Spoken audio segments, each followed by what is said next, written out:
over the more recent years, I'll get booked in cruiserweight style matches, me and another guy who isn't so big. And the dynamics kind of change now, because oftentimes I'll find myself that I'm physically larger than this other cruiserweight who isn't so big, but I naturally feel like the one that should be flying around and stuff, you know? Kind of what's expected of you, yeah? Kind of, yeah. And I miss, I don't know, like, I just miss going on with, like, a big heel in front of a crowd that's a bit more passionate, a bit less, I'm not going to say smart marky, because, you know, I like performing for all types of wrestling fans. I love it. I always have. But, yeah, I miss the old school crowds, you know?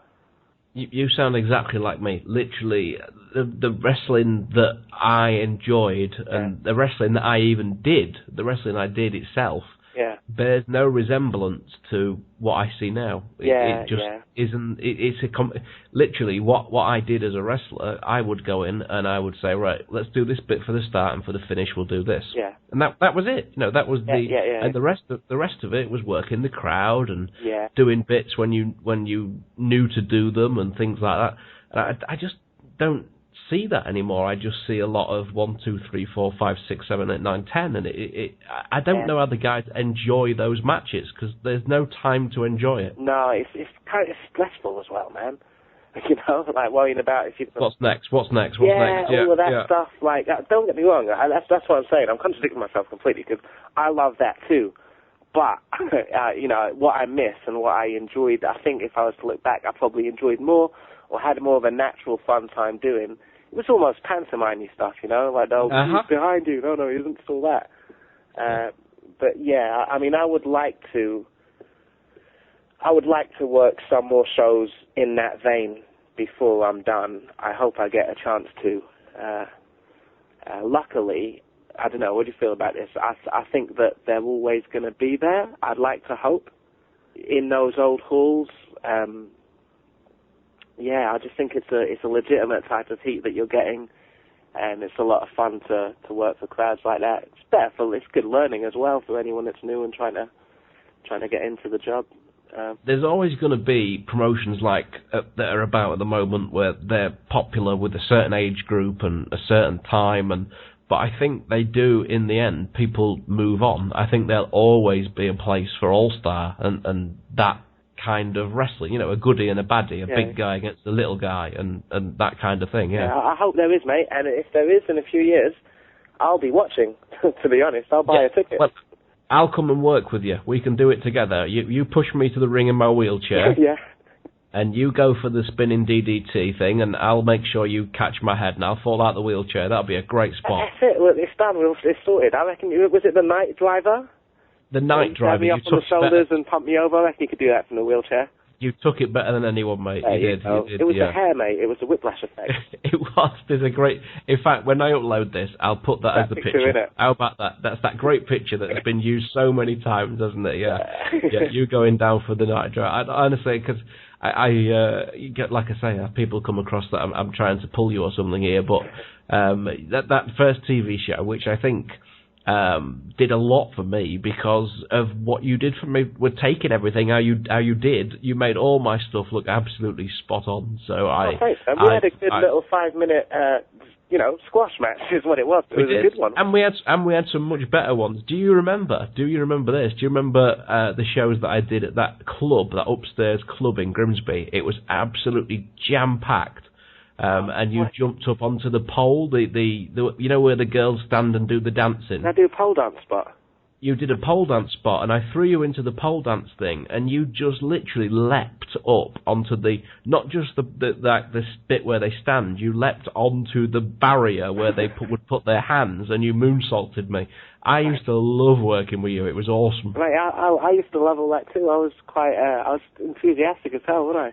Back then, throw me at something, I'll run up it and do some sort of flip off it. Amazing. It was amazing. That's the exact thing I will remember. I will tell my kids. I've got a daughter now who's 4 years old, and she calls wrestling booshin. That's what she likes to call it. Booshin. Boosh, as in boosh. Yeah, boosh. Oh, as in you go boosh. Boosh. There you go. That's what she does. She come up to me and she go, boosh, daddy, boosh. And she goes, Daddy, can we watch you on the television? And I'm like, no, you don't want to watch that, because when I put it on, she then cries that I'm getting beaten up. Oh, right, it was one of them ones. We try not to put it on too much, yeah. But if I ever, when she's 10 and she says to me, Daddy, what did you? I will tell her the times I threw Jodie Fleisch and he did like a standing jump onto the top of a pole and moonsaulted me. Just crazy times, absolutely crazy times. So where are you in your career right now, Jodie? Like I say, you are the only person I know that was quite skinny when he was a wrestler, and now he doesn't wrestle too much, is really into his bodybuilding and things. Looking at a recent picture of you, I haven't seen you in person for a few years, you look pretty huge. How big are you now? I don't know. Like I say, I don't really keep track, but I'm not... might surprise you, but I'm not actually into bodybuilding. I'll lift weights like the next guy, but I like to call it, I'm one of these functional fitness guys. I don't know if you've probably seen us in gyms, like hanging... That's a good joke. Me seeing somebody in a gym, you must be having a laugh. So explain this to me. I exercise a lot, but I do it more for function than to just get huge. I don't know how big I am. I'm pretty small, man. I'm 80k. That's me. Okay. Yeah. I've never been. You're cut. You are muscle. Yeah. I've got some lumps and bumps on me, but I've never really. Like, you'll never see me on a bloody bodybuilding stage. I'd be shit. You know what I mean? But no, like I say, like changing shape and size. Years ago, I had small man complex for a long time because wrestlers were big. And always ribbed all the time, but I used to get that. Yeah, you used to, but you were pretty big back in the day, though, weren't you? I was big because I made myself be big for wrestling. That was, when I started. James Mason, for example, used to rib me to death about how small I was and things like that. And I thought I had to be big. And I had no interest in going to the gym or anything. The only reason I ever did that was for wrestling. Mate, I remember shopping for a costume. I wanted one of these bloody kung fu cover-all gimmicks. And I actually wanted to put, like, full-body supports as padding underneath just to look larger. I also wanted to get fat, just because if you have fat, it takes up more space. So, in effect, you are, quote-unquote, bigger. It was, it was crazy. I'm glad that that's not the big emphasis on wrestling nowadays. Oh, can I get that in as well?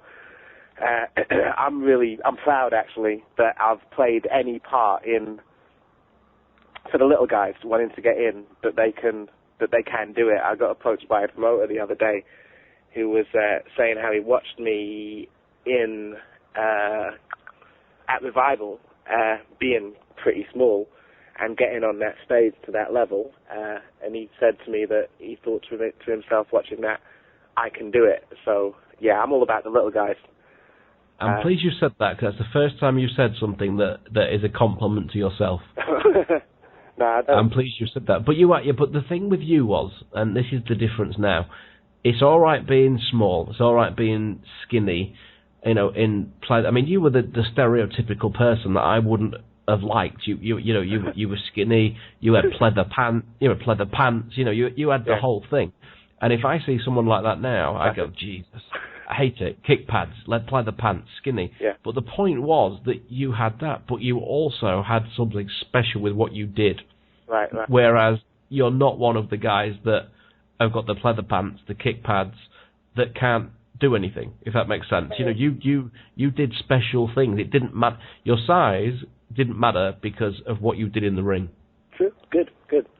I'm glad that, that's became pretty much the norm nowadays, isn't it? I mean, there's loads of smaller guys. Yeah, it's not an issue anymore, which I'm really glad about, to be honest. So, yeah, I've done something, the old dog, to justify it all. It's going to save a lot of people a lot of health problems, because the health problems that I have now, A, from wrestling in general, and B, from the shit I used to put in my body to try and get big, right. all the sunbeds I used to live on and all this, and this is why wrestling's it's quite bittersweet for me, which I asked you about your injuries, because it's astounding to me that you are not in a wheelchair, the stuff that you used to do. Right, like I say, I put that down to training, but I don't put that down to bodybuilding training, that's really for sure. I think a lot of that's unhealthy. But yeah, functional stuff that makes you better at life, better at, running, jumping. That's the stuff that will stand in good, it'll stand someone in good stead. And also the stuff that if you, I mean, I don't know the extent of your injuries, but yeah, it's really variable stuff as well. So the super fit can do it. My mum can do it. Really? Okay. Yeah. I mean, there's. And this is what you do. This is what you do for a job now, yeah? Yeah.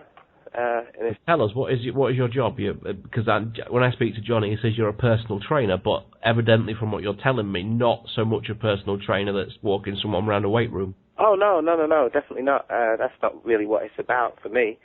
Yeah, I work as a personal trainer, but how I've trained for years now, I'm pretty sure that's, it's just made me better at being a physical being, to be honest. Like, it's mostly body weight stuff. It's all functional, so there's loads of compound movements. There's hardly any isolation at all. I won't do. None of my clients will do.